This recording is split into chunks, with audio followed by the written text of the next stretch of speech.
तत्वार्थ सूत्र की वाचना में आज से 5वां अध्याय प्रारंभ हो रहा है। पहले, दूसरे, तीसरे और चौथे इन अध्यायों में सम्यक दर्शन, सम्यक ज्ञान, इनके साथ साथ 7 नयों का विवेचन और उसके बाद में जीव तत्व का विवेचन किया गया। तो इस 5वें अध्याय में दूसरे तत्व अजीव तत्व का विवेचन प्रारंभ हो रहा है, क्योंकि जीव तत्व के साथ साथ अजीव तत्व को भी समझना जरूरी है कि अजीव तत्व जो है वो क्या है, कितने हैं। यदि नवतत्व इत्यादि प्रकरणों का स्वाध्याय किया है तो पता होगा कि कुल मिलाकर के अजीव कितने माने हैं। अजीव के जो भेद हैं वो कितने हैं? 14 भेद माने गए हैं। 14 भेद में से कौन कौन से भेद हैं? धर्मास्तिकाय, धर्मास्तिकाय के 3 भेद हैं, स्कंद, देश और प्रदेश। अधर्मास्तिकाय, इनके भी 3 भेद है, स्कंद, देश और प्रदेश। इस प्रकार 6 हुए।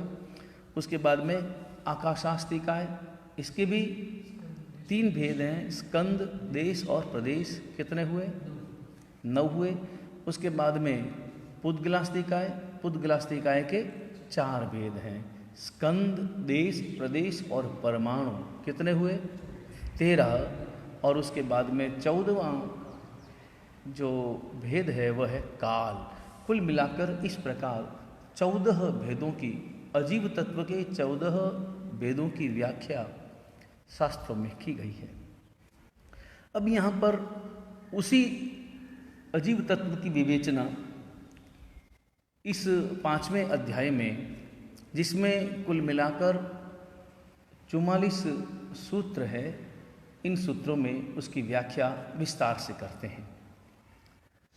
पहला सूत्र है अजीव काया धर्मा धर्माकाश उद्गलाहा। अजीव तत्व के जो मुख्य भेद हैं वो यहाँ पर बताते हैं कि मुख्य भेद 4 हैं। धर्म, अधर्म, आकाश और पुद्गल। धर्म, अधर्म, आकाश और पुद्गल, इनको अस्तिकाय कहा है। अस्तिकाय कहने के पीछे जो कारण है कि ये चारों ही जो तत्व हैं, इनके जो प्रदेश है उन प्रदेशों का समूह है।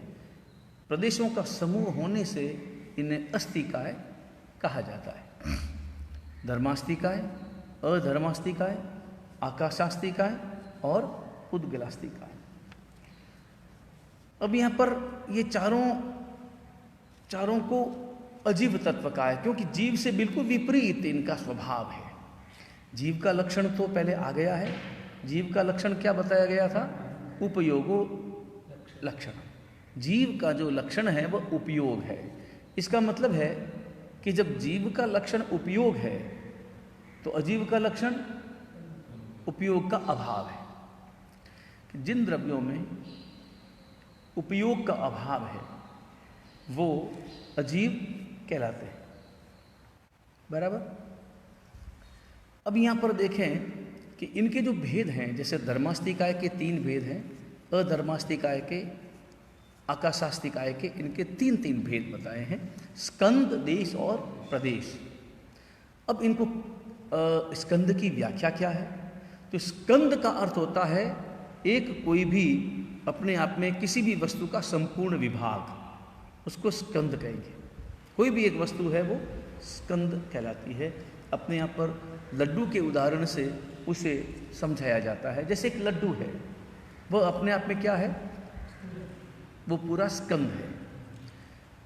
स्कंद, देश स्कंद का एक हिस्सा जो सविभाज्य हो। सविभाज्य का अर्थ होता है जिसके विभाग किए जा सकें, जिसके टुकड़े किए जा सकें। स्कंद का एक ऐसा हिस्सा जिसके टुकड़े हो सके। जैसे मान लो लड्डू है, उसको स्कंद कहेंगे, तो आधा लड्डू है।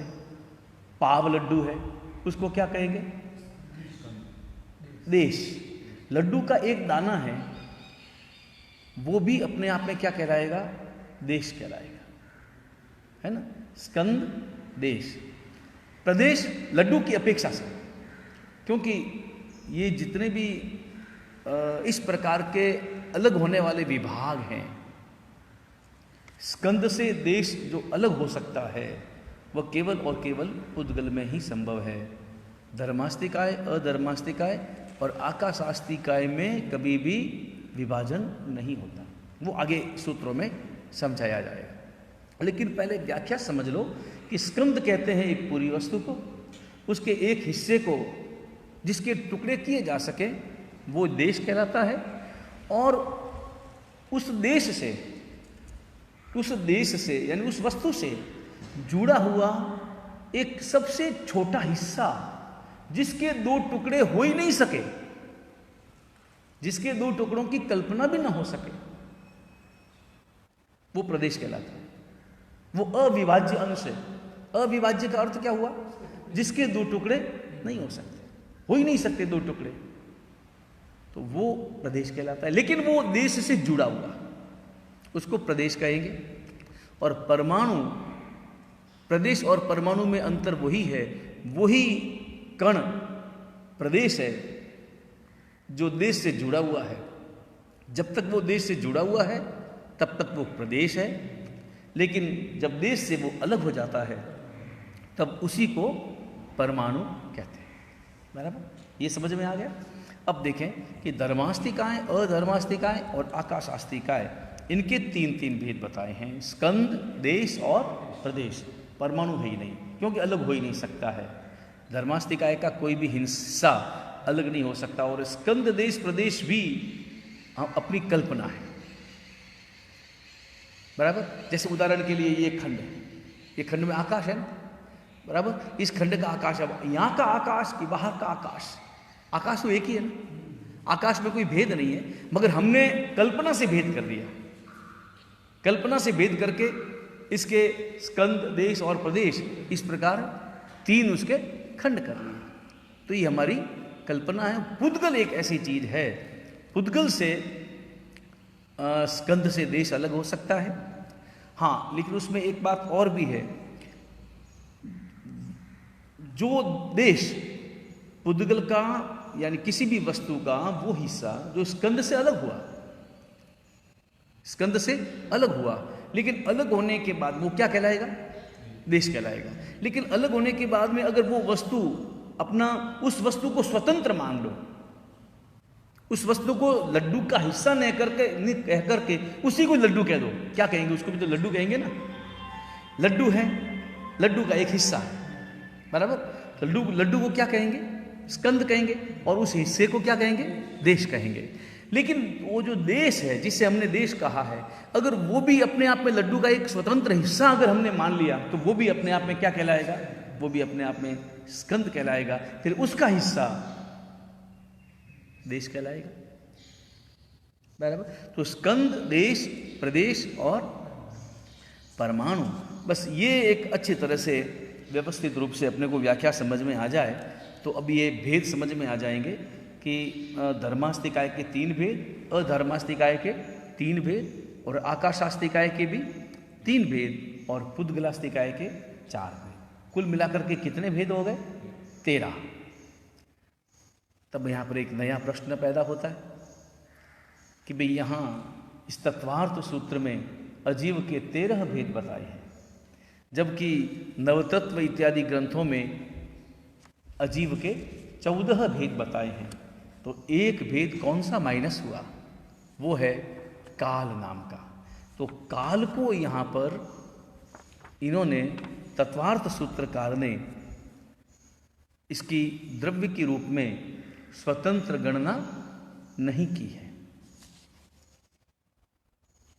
और आगे जाकर के वो बताएंगे कि काल को भी एक, आगे जाकर के एक सूत्र आता है, कालश्च इति एके, कालश्चेत्येके।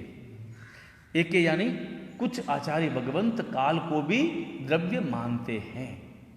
इसका मतलब क्या हुआ कि उमा स्वाति भगवंत जो है वो स्वयं इस काल को द्रव्य मानने के पक्ष में नहीं है। अब क्यों नहीं है, कारण क्या है, उसकी व्याख्या अपन आगे करेंगे। मगर अभी ये समझ लें कि तत्वार्थ सूत्र में अजीव के जो भेद हैं वो धर्मास्तिकाय 3 भेद, अधर्मास्तिकाय 3 भेद, आकाशास्तिकाय 3 भेद और पुद्गलास्तिकाय के 4 भेद।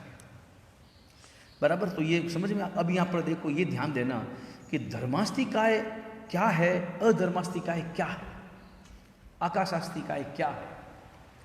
क्योंकि धर्मास्तिकाय और अधर्मास्तिकाय इन दो का वर्णन केवल जैन शास्त्रों में ही उपलब्ध है, केवल जैन शास्त्रों में ही उपलब्ध है। और कहीं पर भी किसी भी अन्य ग्रंथों में, किसी भी अन्य दर्शन में इसकी कोई व्याख्या नहीं है। तो धर्मास्तिकाय किसे कहना? धर्मास्तिकाय एक ऐसा द्रव्य है, धर्मास्तिकाय ऐसा द्रव्य है जो व्यक्ति को चलने में सहायता देता है। वो जो चलने में निमित्त कारणता है, उसमें वो निमित्त बनता है चलने में। तो धर्मास्तिकाय किस में निमित्त बनता है? चलने में। उसी के कारण जीव और पुद्गल में गति है। अधर्मास्तिकाय रुकने में, ठहरने में। और आकाशास्तिकाय जगह देने में, अवकाश देना, स्थान देना। वो किसका कार्य है? आकाशास्तिकाय का है। तो ये तो समझ में आ गया। अब हम अगला सूत्र लेते हैं। कभी तुमने सुना हो कि अपने यहाँ पर जैन दर्शन में कुल मिलाकर के 6 द्रव्य माने जाते हैं। कितने द्रव्य है? 6 द्रव्य। कौन कौन से 6 द्रव्य हैं? यही धर्मास्तिकाय, अधर्मास्तिकाय, आकाशास्तिकाय, पुद्गलास्तिकाय, जीवास्तिकाय और काल। ये 6 द्रव्य हाँ जिन दर्शन में माने जाते हैं। अब इसमें 4 द्रव्यों का वर्णन हुआ, धर्म, अधर्म, आकाश और पुद्गल। उसके बाद में जीव। जीव भी अपने आप में स्वतंत्र द्रव्य है, लेकिन जीव की गणना इन 4 में किस लिए नहीं की गई? क्योंकि यहाँ तो अजीव की व्याख्या है, जबकि जीव तो जीव है, अजीव थोड़ी। तो अजीव की व्याख्या में इन 4 की गणना की गई। लेकिन द्रव्य की जब गणना करेंगे तो जीव भी अपने आप में द्रव्य है। इसलिए अगला सूत्र है द्रव्याणि जीवाश्च। द्रव्याणि यानी पूर्व सूत्र में जिन 4 की व्याख्या की गई वो द्रव्य हैं। पूर्व सूत्र में 4 किसकी व्याख्या की गई? धर्मास्तिकाय, अधर्मास्तिकाय, आकाशास्तिकाय और पुद्गलास्तिकाय। इन 4 की व्याख्या की गई। तो ये चारों भी द्रव्य हैं। 4 क्या है? द्रव्य हैं। इसके साथ साथ जीवाश्च, वो 4 तो अजीव हैं लेकिन है द्रव्य, जबकि जीव जो है वो भी द्रव्य है। ऐसा जीवाश्च सूत्र में इस शब्द का प्रयोग करके वो जाहिर करते हैं कि जीवास्तिकाय जो है, वो जीव जो है वो भी क्या है? द्रव्य है। इस प्रकार 5 द्रव्य की व्याख्या इस धर्मास्तिकाय, इस तत्वार्थ सूत्र में की गई। बराबर। तो ये द्रव्य जो है ना, ये द्रव्य की सामान्य संज्ञा है। द्रव्य क्या है? एक सामान्य संज्ञा है। धर्मास्तिकाय को द्रव्य कहते हैं, अधर्मास्तिकाय को द्रव्य कहते हैं। बराबर। अब यहां पर बताते हैं कि भाई द्रव्य किसे कहते हैं। प्रश्न ये हो सकता है ना कि द्रव्य किसको कहना। तो द्रव्य की जो व्याख्या है वो आगे इसी अध्याय में, आगे 37वें सूत्र में बताई जाएगी। लेकिन अभी जो है ना, पहले ये समझ लो कि ये धर्मास्तिकाय, अधर्मास्तिकाय का उनकी विशेषताएं क्या है। धर्मास्तिकाय, अधर्मास्तिकाय और आकाशास्तिकाय, इनकी विशिष्टताएं क्या है, क्या विशेषण इनके होने चाहिए, तो बताते हैं अगले सूत्र में। और अगले सूत्र में इसके 3 जो है वो विशेषताएं बता रहे हैं। किसकी? धर्मास्तिकाय, अधर्मास्तिकाय, आकाशास्तिकाय और पुद्गलास्तिकाय, इनकी वो, और जीवास्तिकाय। इन 5 ही द्रव्यों की जो है वो व्याख्याएं कर रहे हैं, विशेषताएं बता रहे हैं। इन 5 द्रव्यों में क्या विशेषता है? तो कहते हैं नित्यावस्थितान्य रूपाणि च। मतलब ये द्रव्य तो हैं, मगर ये 5 ही जो द्रव्य हैं, 5 द्रव्य समझ में आ गया। ये 5 ही द्रव्य जो है वो कैसे हैं? नित्य है। बराबर, एक नित्य है। उसके बाद में अवस्थित यानी स्थिर है, स्थिर हैं। और तीसरा है नित्यावस्थितानि अरूपाणि च, ऐसा संधि विच्छेद है, तो अरूपी है, बराबर। आगे इसका अपवाद अगले सूत्र में बताया जाएगा कि ये पांचों ही जो है वो अरूपी नहीं है, इनमें से एक रूपी भी है। लेकिन बाकी जो नित्यत्व है और अवस्थितत्व है वो इन सब में है। अब ये तो प्रश्न फिर उपस्थित हो गया, क्योंकि बाल जीव है तो नित्यत्व क्या है और अवस्थित क्या है? तो नित्य, नित्यता यानी ये जो द्रव्य है वो नित्य है। इनके जो गुण धर्म हैं, इन द्रव्यों के अपने जो गुण धर्म हैं उसका कभी भी विनाश नहीं होता, कभी भी विनाश नहीं होता। किनका? पांचों ही द्रव्यों का, जो भी इसका धर्म है। जैसे धर्मास्तिकाय का जो गुण धर्म है, अधर्मास्तिकाय का जो गुण धर्म है, कौन सा? धर्मास्तिकाय का गुण धर्म क्या है? जगह देने का है, चलने में निमित्त कारणता है, बराबर। इसी प्रकार वो जो उसके जो सामान्य धर्म हैं अपने अधर्मास्तिकाय के, अधर्मास्तिकाय का सामान्य धर्म क्या है? रुकने में सहयोग करना है, तो उसमें भी निमित्त कारणता है। इसी प्रकार आकाशास्तिकाय क्या है? अवकाश देना है, उसमें भी नित्य निमित्त कारणता है। तो निमित्त कारणता इत्यादि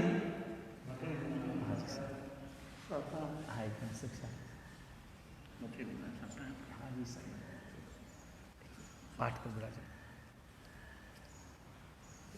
पाठ पर बुला जाए। हाँ जी साहब।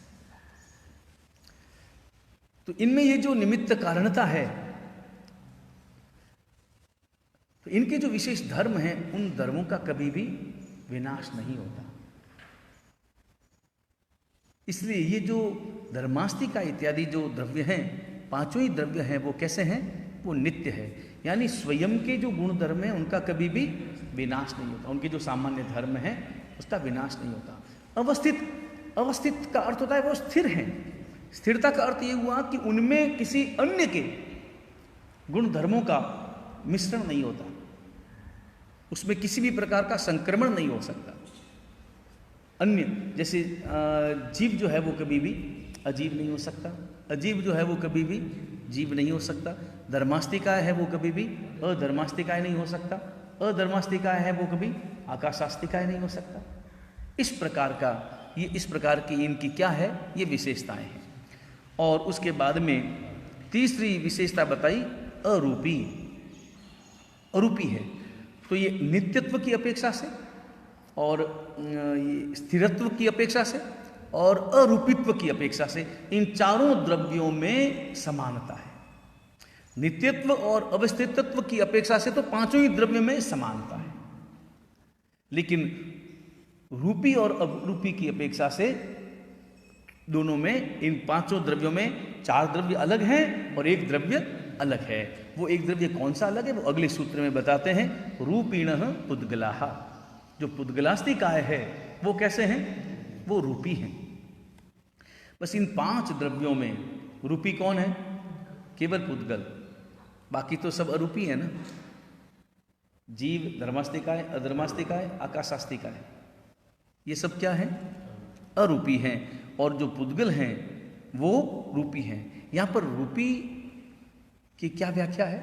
रूपी किसको कहेंगे? कि जो चक्षु आदि इंद्रियों के द्वारा जिनका ग्रहण हो वो रूपी है। और वो ग्रहण किसका हो सकता है? केवल पुद्गलों का ही वो ग्रहण हो सकता है। चक्षु इत्यादि इंद्रियों के द्वारा केवल इनका ही ग्रहण हो सकता है, बाकी का ग्रहण नहीं हो ही नहीं सकता। इसलिए अरूपी शब्द का अर्थ केवल रूप का अभाव नहीं है।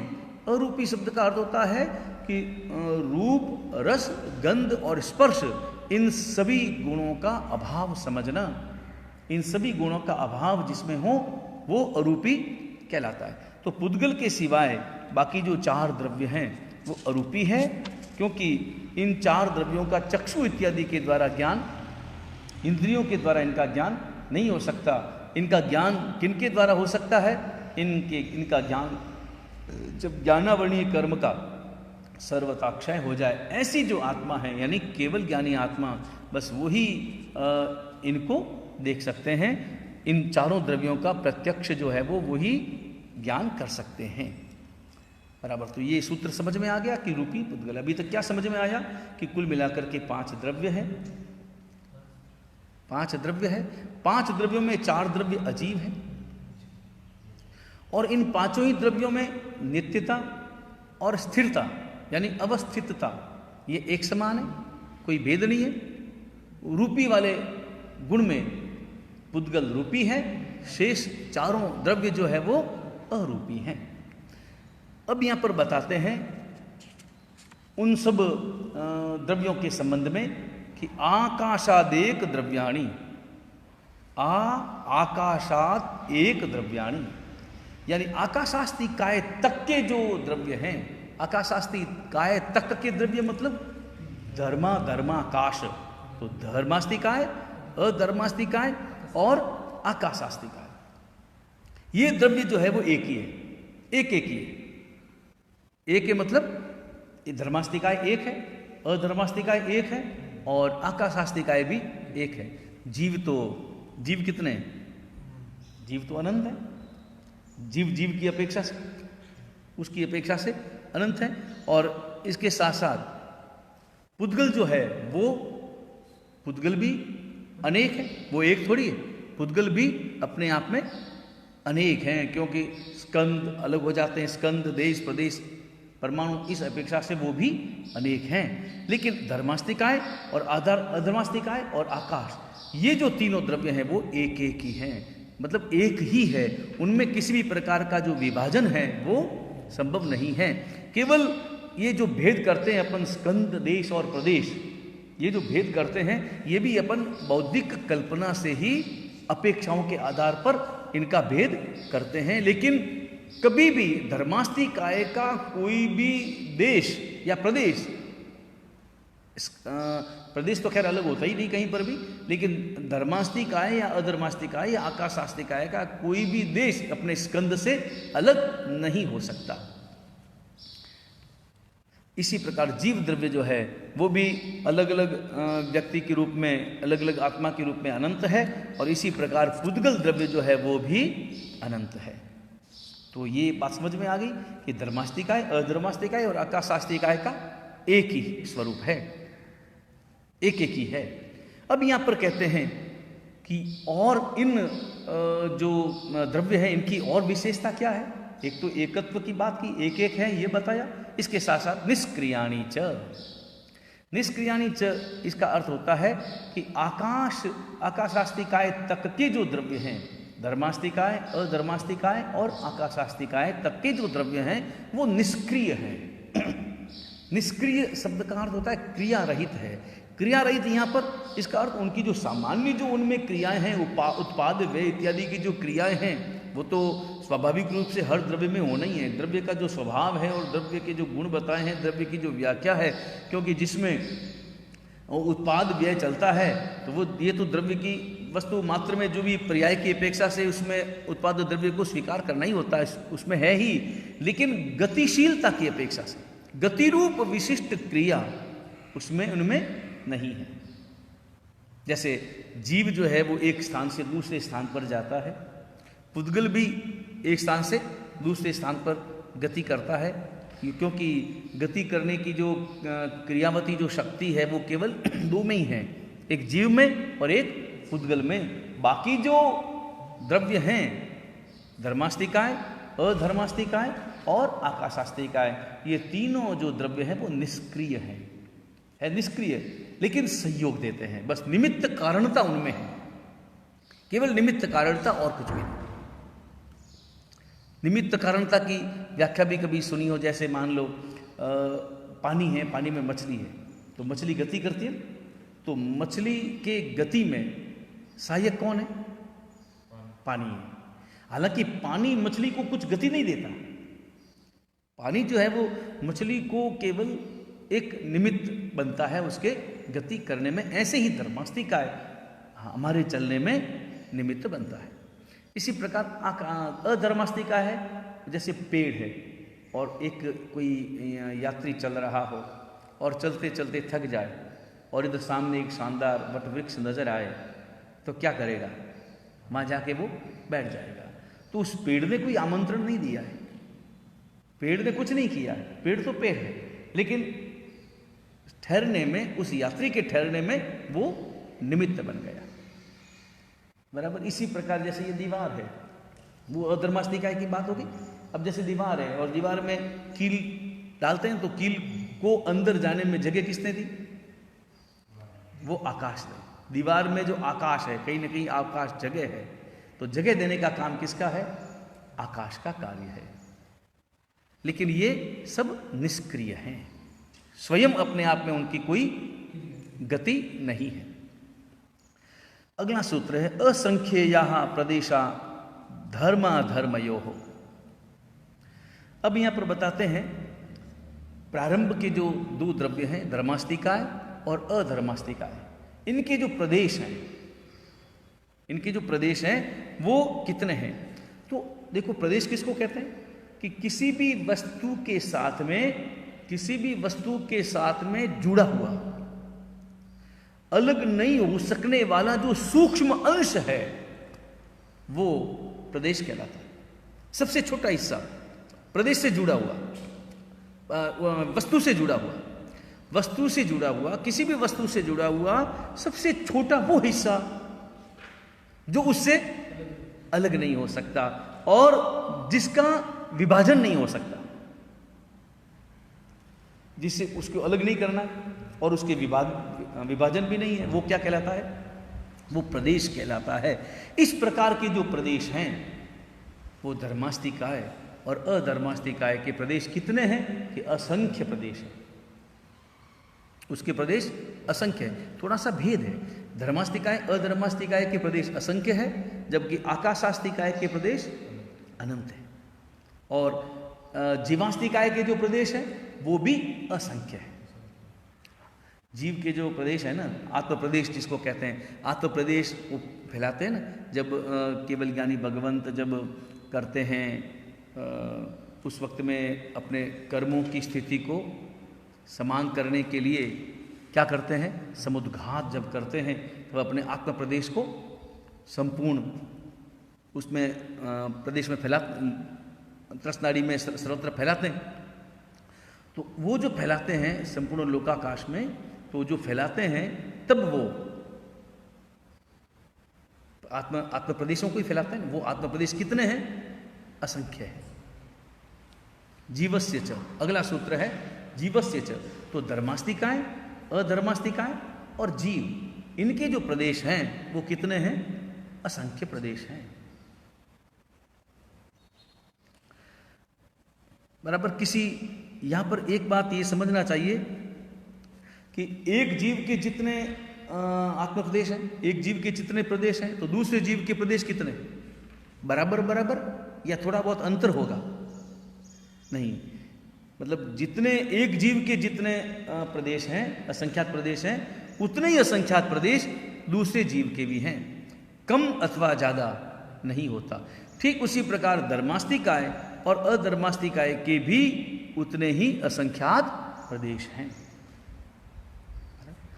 अब यहां पर बताते हैं कि आकाश के कुल मिलाकर के प्रदेश कितने हैं। तो अगला सूत्र है 9वां, आकाशस्यानंताः। आकाशास्तिकाय के अनंत प्रदेश हैं। अब यहां पर देखो, अनंत क्यों कहा? धर्मास्तिकाय, अधर्मास्तिकाय और जीवास्तिकाय के तो असंख्य प्रदेश कहे हैं, जबकि आकाशास्तिकाय के अनंत कहे। तो इसके पीछे कारण क्या है?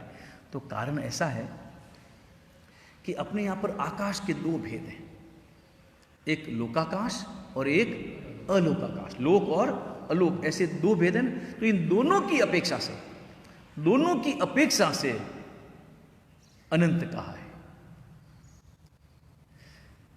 अगर लोकाकाश की अपेक्षा से कहेंगे तो उनके भी असंख्य प्रदेश ही हैं, क्योंकि धर्मास्तिकाय अधर्मास्तिकाय कहाँ है? धर्मास्तिकाय, अधर्मास्तिकाय और जीवास्तिकाय ये कहाँ है? लोकाकाश में ही है। लोकाकाश के बाहर अलोकाकाश में धर्मास्तिकाय नहीं है, अधर्मास्तिकाय नहीं है, जीव भी नहीं है वहाँ। जीव क्यों नहीं है? क्यों? इसलिए नहीं है कि वहाँ क्या नाम ये धर्मास्तिकाय अधर्मास्तिकाय नहीं है। तो वहाँ पर अलोकाकाश में जो आकाश प्रदेश, अलोकाकाश के जो प्रदेश हैं वो अनंत हैं। अलोकाकाश के प्रदेश अनंत हैं और लोकाकाश के प्रदेश असंख्य हैं। इसलिए दोनों को के समुदित रूप से यहाँ पर बताया गया है कि आकाशास्तिकाय के जो प्रदेश हैं वो कितने हैं? अनंत हैं। हकीकत में लोकाकाश के प्रदेश भी असंख्य ही हैं। तो धर्मास्तिकाय, अधर्मास्तिकाय और लोकाकाश के और जीवास्तिकाय, इन सब के प्रदेश कैसे हैं? असंख्य हैं। बराबर। आकाशास्तिकाय के जो अनंत प्रदेश कहे हैं वो अलोकाकाश के साथ में जोड़ने से कहे गए हैं। बराबर। ये तत्व समझ में आ गए। बस अगला सूत्र लेते हैं, संख्येया संख्येयाश्च पुद्गलानाम। अब प्रदेशों की चर्चा चल रही है, तो प्रदेशों में किन की चर्चा बाकी है? पुद्गलास्तिकाय की चर्चा बाकी है। तो बताते हैं कि पुद्गल के जो पुद्गलास्तिकाय के जो प्रदेश हैं वो कैसे हैं? तो बोले वो संख्य भी हैं, असंख्य भी हैं और अनंत भी हैं। बराबर। अब ये कैसे हैं भाई? संख्य की अपेक्षा से, असंख्यात की अपेक्षा से और अनंत की अपेक्षा से। तो इसकी अपनी व्याख्या जो है वो कल अपन वाचना में करेंगे। वीतराग परमात्मा की आज्ञा विरुद्ध कुछ भी कहा गया हो, इच्छामि दुक्कडम। सर्व मंगल मांगल्यम सर्व कल्याण कारणम प्रधानम सर्वधर्माणां जैनम जयति शासनम।